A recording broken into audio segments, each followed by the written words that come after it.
Hey, so today I got a BK Precision AC Power Supply 1655A. It is an isolation unit, so basically you can control the voltage anywhere from 0 up to about 150. I don't know if you could change that depending on the taps for the transformer. You might be able to mess with it a little bit and get it higher, but I don't know. I don't know why you'd want to. 150 is plenty for the most part. Yeah, when I got this light wasn't put in. It was just thrown to the side. This is just a little orange cylinder, basically with threads on the back, and it was the 120 volt lamp. Well, that's what was supposed to be in it anyways. It wasn't when I got it. It was just taped right there. Anyways, so this is one of the fancy ones for isolation transformers that's got leakage that you can test with this probe right here between common and hot. And of course that's the leakage from ground to common to hot. On the back we have a fuse and a nice little circuit breaker there, so if you hook something up that doesn't really jive, it's wanting too much juice, it'll throw the circuit breaker real quick and then save you from having to replace a fuse. Just had to use that a couple days ago, coincidentally. Anyways, let's open it up.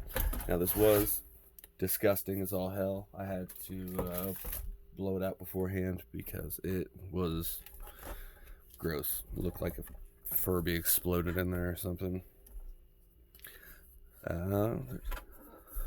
So coming in, the one thing I hate, that's got that instead of an IEC connector. I thought about putting in a little IEC filter box, so you can't even see, putting in an IEC filter box there and cutting out a little hole so I could just use that way when I'm slinging it around, whatever, I'm not setting it on the cord and crimping it.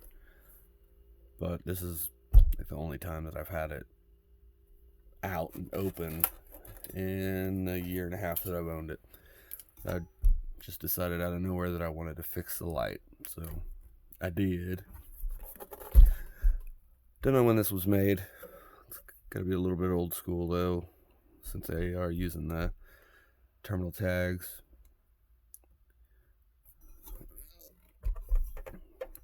Got a fair amount of circuitry up there.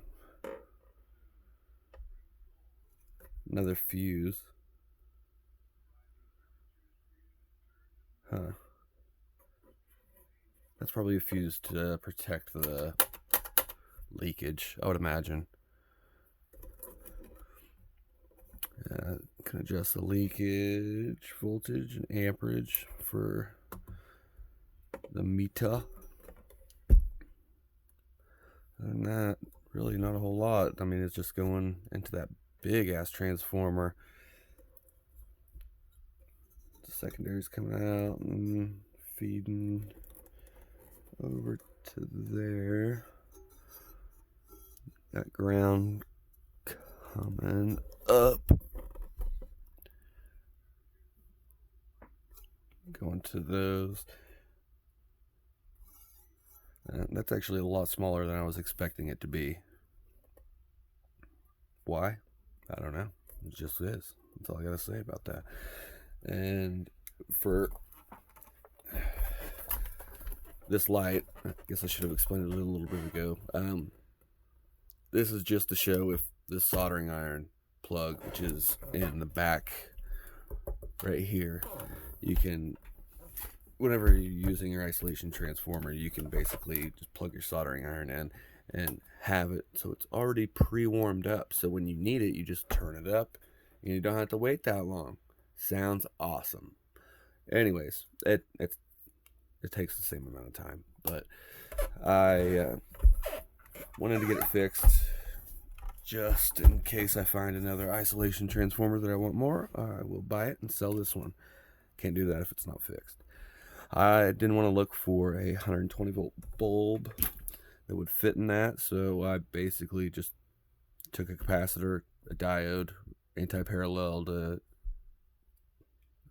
to the LED, and then put in a resistor. Now, in no way, shape, or form am I telling you to do this at all, ever. Don't do anything that I do. It's probably not that good.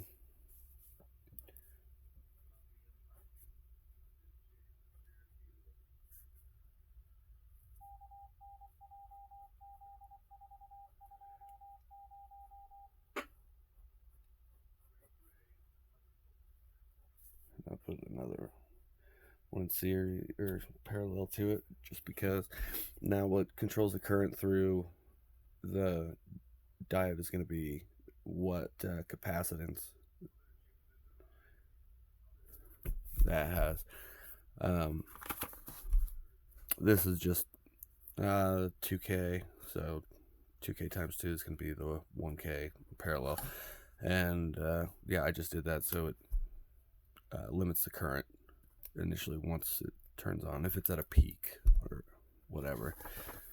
But anyways, that's all I did for that.